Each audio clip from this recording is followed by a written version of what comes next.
প্রায় ৩ কোটি টাকা নিয়ে পালিয়েছে মিরপুর ১-এর পাইকপাড়ার আল সাফা কোঅপারেটিভের পরিচালক।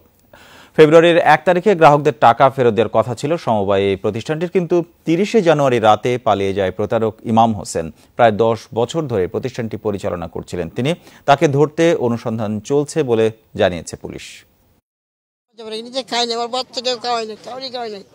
অনেক কষ্টের টাকা আমি রাখছি এখানে।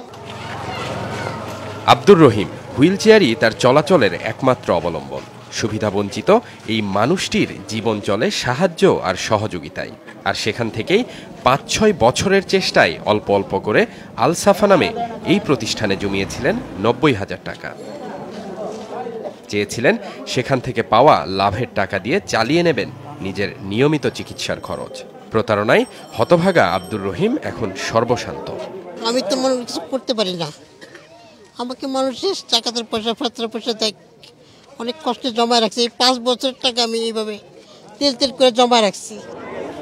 রহিমের মতো এমন প্রায় ৪ থেকে ৫ হাজার মানুষ হারিয়েছেন জীবনের শেষ সঞ্চয়।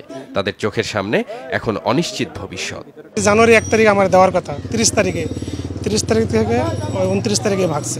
আমার সাথে বন্ধুর মতো আর কি আমার সাথে আচরণ করছে। আমার এখানে প্রায় ৭ লাখ টাকার মতো জমা আছে। আমাকে দুঃখে দুঃখে মরা ছাড়া কোনো লাইন নাই। আমরা তো ভাবতেও পারছি না আমরা কি করবো এখন। অন্যরকম অবস্থা, আব্বু এখন অনেক অসুস্থ আর কি, খাওয়া দাওয়া ধরতে গেলে ছেড়ে দিছে। প্রতারণার অভিযোগে ১ ফেব্রুয়ারি মিরপুর মডেল থানায় একটি সাধারণ ডায়েরি করেছেন আশিকুর রহমান নামে এক গ্রাহক।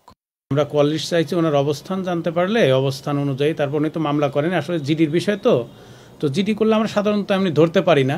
তারপরে উনি বলছে যে আপাতত জিডি, পরবর্তীতে আমরা মামলা করব। প্রতারক যাতে বিদেশে পালিয়ে যেতে না পারেন সেদিকে নজর দিতে ইমিগ্রেশনের বিশেষ পুলিশ সুপারকে চিঠি দিয়েছে মিরপুর থানা পুলিশ। আতিক বিন মান্নান, যমুনা নিউজ, ঢাকা।